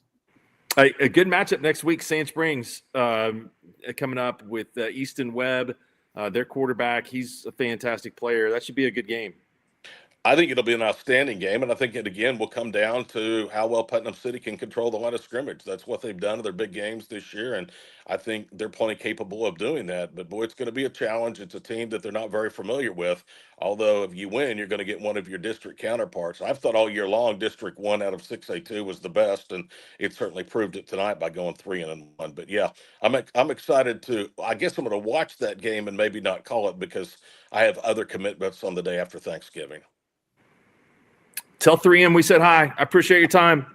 I will. Bye, guys. Thanks, Todd. You bet. See you guys. See you, Todd. Thank you. Yeah, that's right. That district, I mean, between Stillwater and Putnam City and Piedmont, that's been a really good district this year. Really, really good. Mark, just to give you an update, we have the SKORDLE crew from Cherokee, and then we have Coach Corbin from Choctaw after that. Wait. So sounds you want good. to go to the SKORDLE crew from Cherokee? Yeah, let's do it. Watched a little bit of their game earlier tonight, and you guys did a great job and got after Surreal. We all thought that this was going to be a pretty competitive game. Some of us picked it wrong, like myself. So congratulations to the Chiefs. Yeah, I was waiting on you to say that because I was going to have to hammer on Adam's brother for picking against the Chiefs too. But it's the old Corso thing. You guys take us, pick against us, and we get a win. So we'll take that. It's been a disappointing year for me. I've been pretty bad. I think I had the Chiefs. You did, Shaq. You had them. There we go. Yeah. We appreciate the love. Well, I mean, full disclosure, I had to reach out to some 8-man brethren to help me out. I mean, sorry, I didn't take a deep dive in a lot of the Cherokee Chiefs games, but That's all right. That's all right, it man. still worked out for me, and great for you guys. Congratulations. Yeah, absolutely. The Chiefs rolled up 541 yards on the ground tonight. That's a lot. My nephew Trigg Ream had 264 on 21 carries, and Dawson Schaumacher had 245 on 21. So we just ran it down their throat, man. That's a tough team. Surreal has some really good athletes, but we were solid all the way across tonight. That's great. How well has Dawson played this year? Dawson's played good. We've been more of we haven't had to throw the ball much this year. That was our 10th win in a row, and we've really just been running with Dawson and Trigg. So both of them running the ball well, doing good things, and a couple turnovers tonight, but we were able to not let it be too detrimental to us, and really got the momentum going back in the second half there, and put it on them. You guys referenced the big guys on the broadcast. I mean, how impressive and physical is that offensive line? They've just gotten better every single week. We're just wearing people down. We got some big, strong kids, and they get to that second level really well, and they're staying hooked up on their blocks, and our guys are just being patient, and they're following them, and they're just getting so many opportunities to make some big plays. I mean, I bet we had 8-9 plays for 40 yards or more tonight. I mean, just big chunk plays that made the difference in the game for us tonight, and a lot of credit to the offensive line, of course. Yep, for sure. It looks yeah, go ahead, Adam. I was just going to say, we get to see Cherokee play a lot, obviously, because you guys are in our network. Surreal's a team that we saw put up some big scores early in the year. What did you guys think about their quarterback and wide receiver? I know that's a pretty big combo that they have. I haven't been able to see them in person. Their quarterback won Player of the Week one week for us. So, what did you guys see from them this game? Harmon's a stud. Harmon's a stud. He was 15 of 33 tonight for 242 in the air. And Thompson, Harmon's a senior. Thompson, number one, the receiver. He's just a sophomore. So a lot of big things to come out of him, I think, in the future there for Surreal. But Harmon's the real deal. He's a heck of a player. So, yeah, he had to buy a lot of time tonight. They, which an 8-man, we call it the double twins, and we call it Wisconsin here. And we were just sending one more person than they had to block, and he had to make quick decisions. He was flushed out quick, and he still made some plays and found some good guys. The Thompson kid was tremendous receiving the ball, getting to some spots, but they had another receiver, Beifel, I think is how you pronounce it. He did a tremendous job. He hurt us more in the second half. They were hard to contain, but yeah, like he said, that Harmon's the real deal. He can pretty dynamic with the football in his hands and makes plays and gives them extra opportunities. That's the Roll Tide Willie defense, blitz, Bama blitz. That's right. So Sealing coming up next week. Yes. Yep. The Fighting Gary Manuals. We got them. Squirtle School matchup. Yeah, you bet, man. Yeah, there'll be a lot of trash talking this week. Coach Manuel and I have been friends since we were in junior high, so I'm sure we'll be giving it back and forth this week. But that's going to be a heck of a game. I mean, I feel like we match up well with Sealing. You put, hat on a hat. I think we're right there with them. They've got some tremendous talent, but I think it's going to be a heck of a ball game. Clint, Matt, thanks, guys. We appreciate it. Thank you. Good job tonight on the broadcast. You guys. Thank you, Thanks, Mark. Pick against us next week. I probably will. No disrespect. Good luck to you guys. I want to know what's in Shaq's cup. I want to know what's in that water. You want to get Coach Corbin on? Well done. Jake. Mark, you want to get Jake on? Yeah. Jake, what's up? Hey, not much. How are you? Doing good, man. Are you still at Sapulpa? Or are you back home? Hey, we love Sapulpa. We're staying here all night. Yeah, I was gonna say you've been there before, so you know a little bit about the place. But This is a good game tonight. They've got a really good team this year. They do. You guys have to go on the road and come away with a win. How do you feel your team played tonight? Yeah, I thought we came out firing, and it's nice to see everything kind of come together, at the end of the season, like we thought we could, we believed that we could, and it's just nice when it finally happens and guys are healthy and all those kind of things. I have a couple guys here with me that are a lot more important to that victory than me. Got number 2, Mayor Morgan, running back here, and then we got our QB1, Landon Gasson, right here, that both had outstanding games. I want to know what Mayor Morgan runs the cone drill in. I've never seen anybody as fast as him. Man. It never gets to 1 second. Yes, sir. Hey, tell us about the game tonight. You guys had to prepare to. You've had a lot of success in your careers there, but you had to go on the road to get this one, something you're not really used to. This week our whole mindset was just 1-0, just 1-0 mentality. So make a good play, next play 1-0. Make a bad play, same thing, next play 1-0. So as long as we did that, and we knew we did that, we knew we were gonna be all right. Landon, you've been playing the position at quarterback for a couple of years now. What has been the area in which you've improved the most? I'd say definitely just reading the defense overall in general. Just seeing the defense, seeing the reads, noticing the reads, and throwing the ball on time and accurate. Yeah, absolutely. You guys' offense put up some points tonight, so you feel like you're playing some of your best football of the year? I felt like that was some of our best football of the year, but nobody's seen our best, that's for sure. That's awesome. That's awesome. So this district that you guys are in is pretty tough. Mm-hmm. It's all season long. Do you guys kind of expect that maybe some of these same teams would be meeting up again later on in the year to say the semifinals?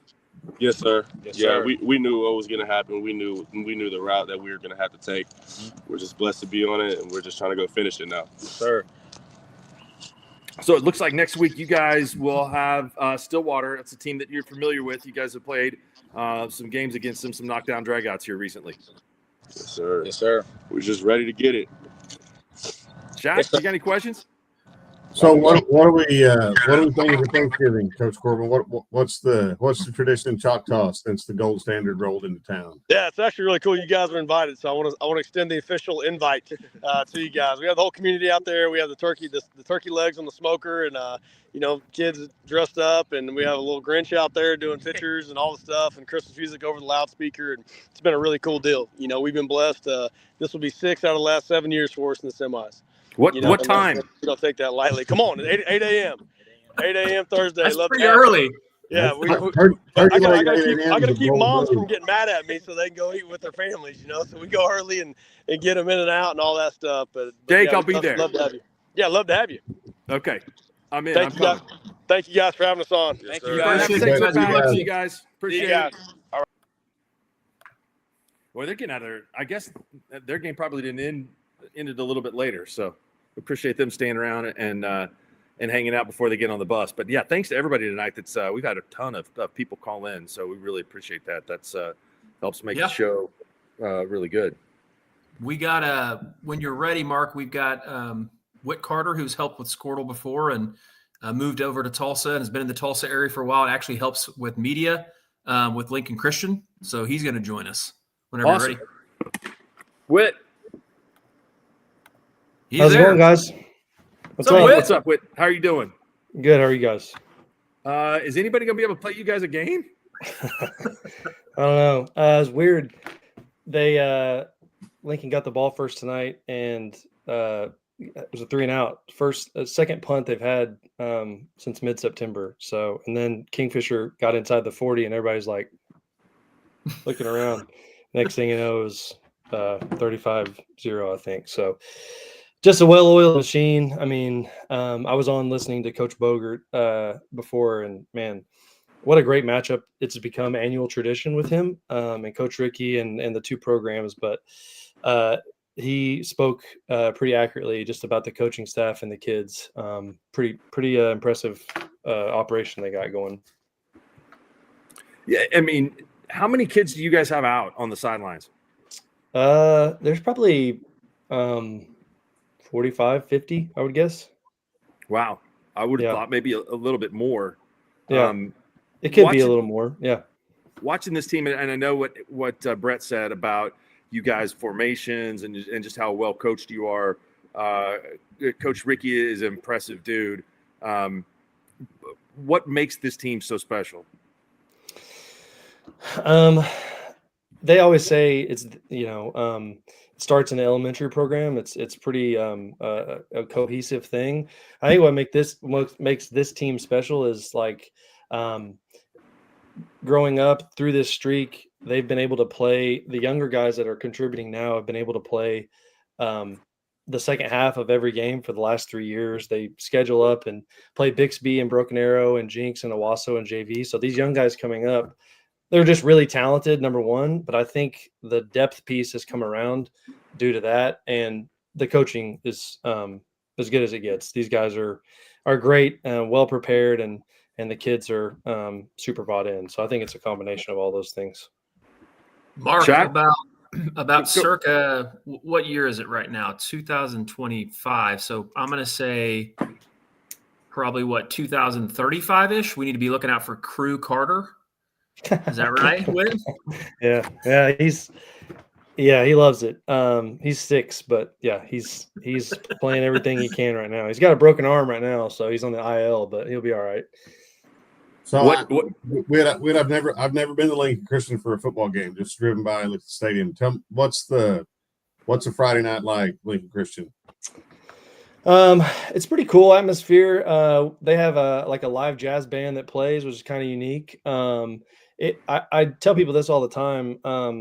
It's more of a community than a lot of people think because it's tied to Church on the Move. So everyone in the church, a lot of people's kids go to school there. So it's usually a pretty good crowd. There's kids running around. They have food trucks that are pretty good. It's a good atmosphere. It reminds me a lot of many small town atmospheres. So it's a nice field, nice facility.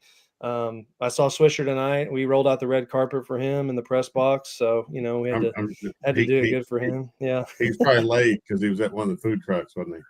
Well, he did. They did make a stop at Brookside Diner or something, and then they came over. So all the barbecue places in Tulsa, and he went to the Brook. That's a fair statement, Shaq. He was about to fall asleep in pregame, leaning back in his seat. He was full. So heavy. Yeah. So Whit, I gotta ask you a question because I asked this. So down the road, and I know you being a Sulphur grad. Yeah. I mean, that looks like that could be a collision course again. Obviously, I'm not taking anything away from Heritage Hall, but if you just look on paper, right? Sure. And you being a Sulphur guy, and I know your allegiance is with Lincoln Christian, but what's that game like? Like last year when those two teams played? I mean, that's got to be tough for you because you wrote, you played there. You wrote for that paper for a long time, and kind of walk through what that's like for you. It's weird emotions. I didn't even go to the game last year because I started a new job and I had to be in Philadelphia for training the week of the game. So I just sat by myself in a hotel room and watched it. It was a weird feeling. It's strange, but it's pretty cool for me because I still talk to Cleet Cole was one of my coaches in high school, Corey's brother. I still talk to him every week. I talk to Corey quite a bit. Those people are the best, obviously. I love where I'm from. I love the new community that I've entered. But to be honest, it's really cool to see both programs have a ton of respect for each other. And I think playing multiple times over the last few years has kind of driven that. But it's a cool game to see. I pull for Lincoln, right? Because I'm here now. But if Sulphur were to win, I'd be super happy for those guys because they work hard and they deserve it. And that's coaches that coached me when I grew up. So it's kind of a weird thing, but it's kind of a cool thing too. So do you and Robert have any if the game happens, do you have any bets? We need side bets going. Yeah. Rob's a good trash talker, and he's not afraid to put a bet down. So he's become a Squirtle pick'em show legend. Every time he comes on, he delivers. So I tell him Adam's going to keep bringing you back. He does a great job. I actually asked him tonight if he wanted to come on, but he said he was in Branson tonight for some family event. So yeah, he wasn't going to be able to make it. So nice. Yeah, there you go. Awesome. Well, Whit, congratulations, man. I guess it's a no-lose for you if it gets to be a rematch in the finals. Yeah, it was a great game last year. It looks like Adam said, it'll be another collision course this year, so should be a good game here in a few weeks if both of them hang on. But I don't want to undermine Coach Bogert and Heritage Hall. I mean, that was pretty close game in the first half up at Lincoln to start the year. It was 7-6 in the second quarter, maybe 14-6 at half. And Lincoln pulled away late, but those have been good games lately. So they'll have to get past that one. They'll be ready for that for sure. Thanks, Whit. Appreciate it, man. Good to see you. Appreciate you guys. Thanks. See you later. Shaq, So who far wins the only game? scored 77 tonight. Who wins a game between Lincoln and Tuttle? Oh. Probably the war. I'm telling you guys, I watched. I mean, Shiloh Christian's no joke. I mean, they're going to go to the semifinals in 5A with 45 kids on their roster. But I mean, it was a war. I mean, a war. Freaks everywhere. I mean, it was dumb. Lincoln Christian's got unbelievable. Shiloh put 80 on Bethany. Yeah, no, Shiloh's legit. I mean, they're really, really good. Both of them are crazy, well coached. I mean, Lincoln Christian and Tuttle would be an unbelievable game. I'm telling you, Mark, that Tuttle has been we've seen a lot of really good teams this year. Obviously, they've been the most impressive team by classification that I've seen. When we had their game early this year against Guthrie, and I know Guthrie progressively got better throughout the year, but they just dismantled Guthrie. And Guthrie is a great program and a great team, and I was so impressed on both sides of the ball. They got a big line. They got a great quarterback. They have all the skill kids. They're coached really well. Their schemes are good. I'm with Shaq. I think that would be an incredible game. I do too. I mean, they're both really good. So, I mean, it would be no disgrace for either one of them to lose that game. They're both ridiculously good. I see that Corey just sent us the results of the picks. I wasn't terrible. I know that I did lose a couple. So, Shaq, did you go undefeated? Let's see. I? I'm pulling them up right now. No, I didn't. I mean, I had Fairview for one. Shaq went 14-2. Okay, look at that. We picked 16 games. I forgot. Yeah. Chris went 15-1. Coach Elric. Nice. Yeah. Jake went 10-6. Mark 11-15, and Tom was 11-1 because he didn't pick some of the games. So, but Jake is 10-6. 10-6. Yeah, he's slipping a little bit. He's been a little under the weather. So he took a couple flyers though. He did. He was just trying to get some clicks over to the new ND or whatever it is now. Yeah, what was that last concert he went to see? Oh man, I don't know. I keep up. I didn't hear him. Is he going to go? Is he interested in going to see Christopher Cross with me? I'll go with you. That sounds good. That'd be a good time. Shaq and I are in. Yeah, I'm in. Sounds good. Sounds good. And anyone else in queue, fellas? We don't. I think that's pretty good for the night. Don't you think so? Ran the gamut. I think we had a bunch of very good guests on tonight. I had a few others that I text, but sometimes, obviously, they've probably got other things going on, but have not heard back from any others. So I think we could probably run down the list and give the semifinal matchups. And I apologize, I do not know who has the bye weeks this year and who doesn't. I bet Shaq does. I know A does. I can tell you. Hang on. Mark, you want me to start with the brackets in the low classes and work our way up? I can share those. You want me to do that? Yeah, let's do that. And unless I go get my readers, I'm not going to be able to read them very well, so I'll have to fake that. But I can do it. So we can recap these for you. And go. We're going to start in C. Yes, sir. So a lot of definite Northwest Oklahoma flair with Timberlake 11-1 going up against Medford 10-2. Have to go back and look and see when the last time those two teams have played, but it's been at least a couple of years, I think. for them, and not very many miles separate those. So so that's one semifinal matchup. The other one will be the Ryan Cowboys at 11-0 going up against the Tipton Tigers at 8-3. So that is Class C in the semifinals. Class B2 tonight, there were not that many competitive games in Class B2. There was the one game with Cherokee winning and knocking off Cyril. So it will be Cherokee and Sealing in Class B2 and Malika and O'Keene. Shaq says he thinks that game might be at Cashin. That'll be a heck of a ball game between two really, really good teams right there. Laverne and Pond Creek Hunter will do battle again this season. Big night for Laverne. At home, knocking off Caddo, who finishes the season at 10-2. And then that other game will be Hollis and Dewar. Hollis at 10-1. They held off Quentin tonight. Dewar beats Waurika for the second time this year. And the Dragons now go to 10-2. Class A2, there were a little bit of some upsets tonight. Fairland goes all the way to Southwest Oklahoma and gets a victory over Mangum behind Carson Church, their quarterback. They win tonight. Tallahena maintains their undefeated perfect season in pursuit to get back to the state championship game at 12-0.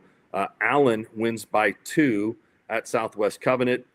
Quentin Box, Reed Box's son, their quarterback, has had a great year this year, combined for 2,000 yards. And Thomas is the other semifinalist in Class A Division II.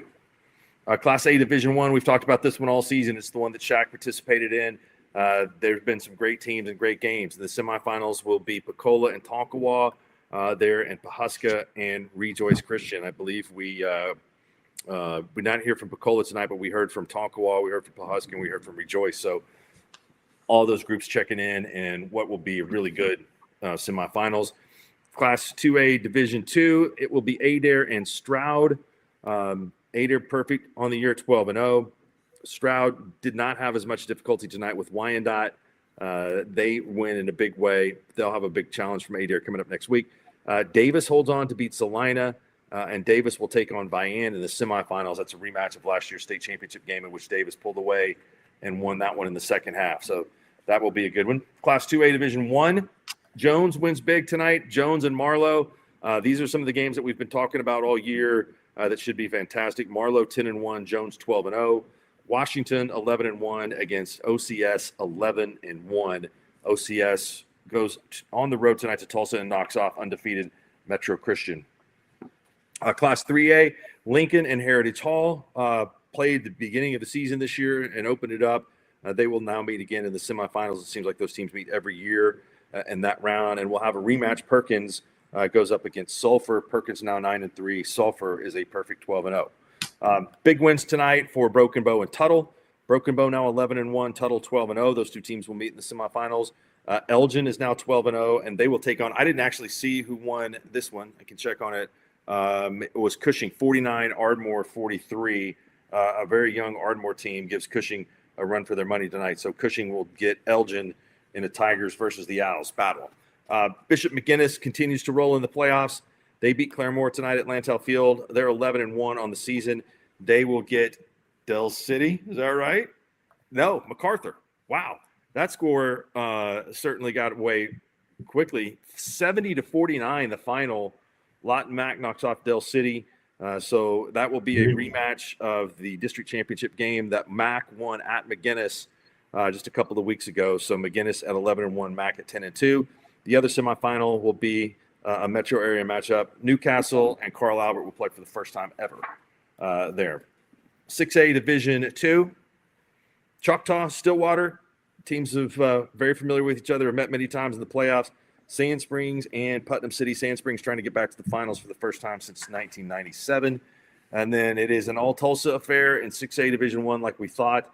It's Jinx taking on Owasso and Bixby taking on Broken Arrow.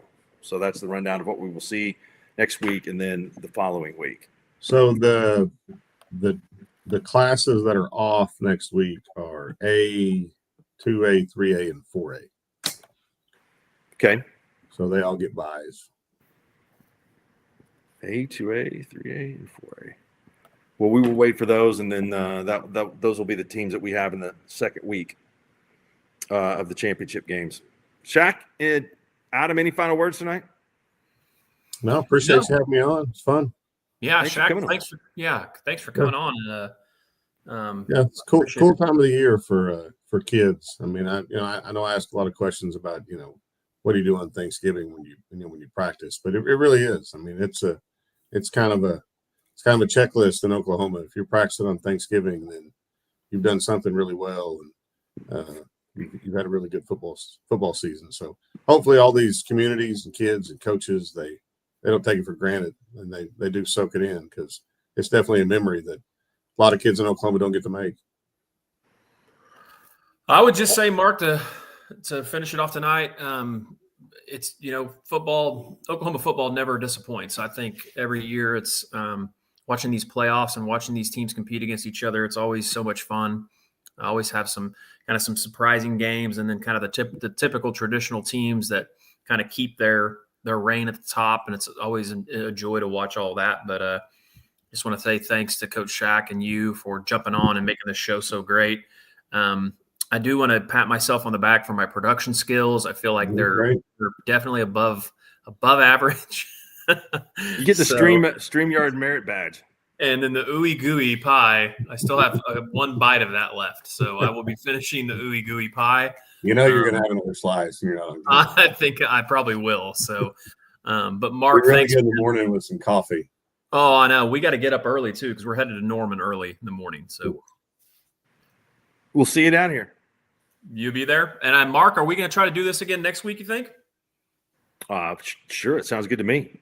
I'll do it too. I think if Shaq has a game at his place, we could probably find a crew to go over there and do that. But I think I've enjoyed doing this. I have a lot of fun doing it. And I think it seems like a lot of people across the state are enjoying it also.